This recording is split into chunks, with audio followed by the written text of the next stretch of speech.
Welcome to 37 news. చదువుతున్నది శ్యామ్ కుమార్. నిరంతరం వార్తల కోసం చూస్తూనే ఉండండి మీ 37 న్యూస్.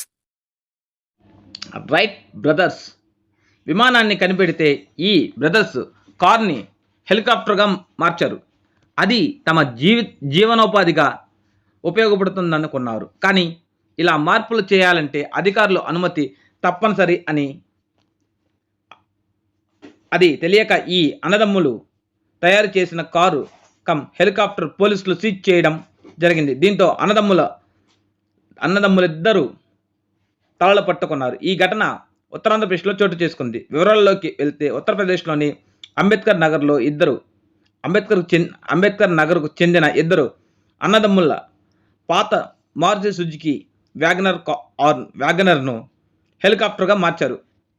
ఈశ్వరుద్దీన్, పరమేశ్వరుద్దీన్ అనే ఈ అన్నదమ్ములు వాహనాలకు ప్రత్యేకంగా కనిపించేలా కారును హెలికాప్టర్లా మార్చారు.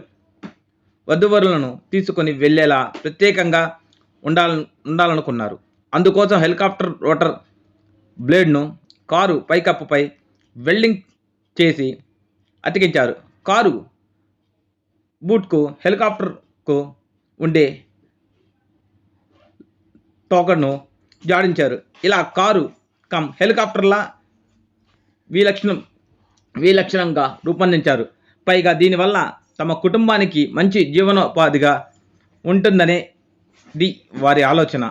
ఆ నిమిత్తమే ఈ ఇద్దరు సోదరులు కారుని హెలికాప్టర్లా మార్పులు చేసి చక్కగా రంగులు వేసేందుకు వెళ్తుండగా ఊహించని విధంగా పోలీసులు వారిని అడ్డుకుని వాహనాన్ని సీజ్ చేశారు. అయితే ఈ అన్నదమ్ములు కారుని హెలికాప్టర్లా మార్చారు కానీ అందుకు అనుమతులు తప్పనిసరి ఇది తెలియకపోవడంతోనే ఈ బ్రదర్స్ అధికారులతో సమస్యలను ఎదుర్కొన్నారు.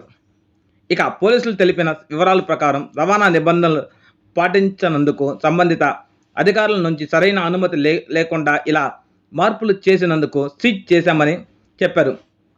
ఈ మేరకు assistant superintendent of police Vishal Phaunde మాట్లాడుతూ మోడల్ కోడ్ ఆఫ్ కండక్ట్ అమలు కారణంగా పోలీసులు నిరంతరం వాహనాల తనిఖీలు చేస్తున్నట్లు తెలిపారు. అలాంటి ఓ తనిఖీ సమయంలో ట్రాఫిక్ పోలీసులు ఈ కారును పట్టుకున్నారని తెలిపారు. మార్పులకు అనుమతి అవసరం కాబట్టి ఆర్టీఓ విభాగం వాహనాన్ని మోటార్ వాహనాల చట్టంలోని సెక్షన్ 207 కింద సీజ్ చేసినట్లు వెల్లడించారు. పౌండ్ అయితే ఈ అన్నదమ్ములు చివరికి జరిమానా చెల్లించి ఏదోలా వాహనాన్ని విడిపించుకున్నట్లు సమాచారం. అందుకు సంబంధిత వీడియో నెట్టింట్లో తెగ వైరల్ అవుతుంది.